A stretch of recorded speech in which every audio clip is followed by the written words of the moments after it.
Hello and welcome to Radio Omniglot. I'm Simon Ager and this is Adventures in Etymology. In this adventure we're looking into the word caboodle.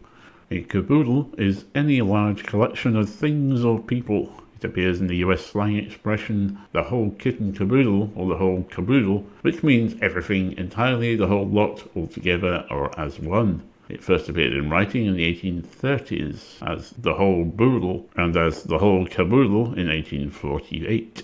Caboodle comes from boodle, which originally meant a crowd and later phony money or swag, possibly from the Dutch boedel, meaning property or riches, from the Proto-West Germanic borthe, meaning house, dwelling or property, from the Proto-Germanic borthlo, meaning house or dwelling, possibly from the Proto-Indo-European buch, meaning to become, appear or grow.